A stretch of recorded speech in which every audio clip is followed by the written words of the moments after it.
Friends, ഞാൻ പ്രതീക്ഷിക്കാതെ വൈകുന്നേരത്തെ ഒരു സുന്ദരിയെ കണ്ടു കേട്ടോ. അപ്പോൾ കാണിക്കാനായിട്ട് പോകുന്നതാണ്. ഞാൻ താഴെ ഇവിടെ വർക്ക് നടക്കുന്നുണ്ടെന്ന് പറഞ്ഞല്ലോ. അപ്പോൾ ആ സൈറ്റാണിത് കേട്ടോ. ഫ്ലാറ്റിൻ്റെ വർക്ക് നടക്കുന്നുണ്ടെന്ന് പറഞ്ഞല്ലോ. അപ്പോൾ ആ സൈറ്റാണ്. പ്രതീക്ഷിക്കാതെ ഒരു സുന്ദരിയെ കണ്ടു. അപ്പോൾ നിങ്ങൾക്കും കൂടി കാണിച്ചു തരാമെന്ന് വിചാരിച്ചു കേട്ടോ. നനങ്ങുന്നില്ല.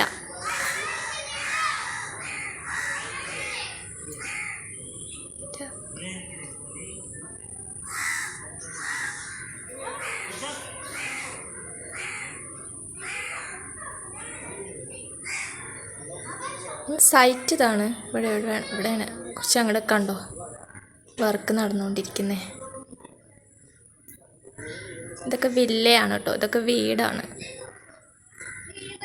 വീടാണിതൊക്കെ. ഞാനിരിക്കുന്ന വീടിന് താഴെയാണ് കേട്ടോ അത്. അപ്പോൾ ഞാൻ ബാക്കിൽ ജോലിക്കായിട്ട് വന്നതായിരുന്നു. അപ്പോൾ ഞാൻ ഇങ്ങനെ നോക്കിയപ്പോഴാണ് പുള്ളിയെ കണ്ടത്. നല്ല ഭംഗി കേട്ടോ. വലുതാണ് കേട്ടോ. നല്ല രസമുണ്ട്. കുറച്ച് അങ്ങോട്ട് അടുത്ത് പോയിട്ട് എടുക്കാമെന്ന് വെച്ചാൽ ഇപ്പോൾ പറ്റത്തില്ല. അതുകൊണ്ടാണിപ്പോൾ ഇങ്ങനെ എടുക്കുന്നത്. ഞാൻ ആകെ മുഷിഞ്ഞിരിക്കുകയാണ്, കുളിച്ചിട്ടില്ല. അപ്പം ഞാൻ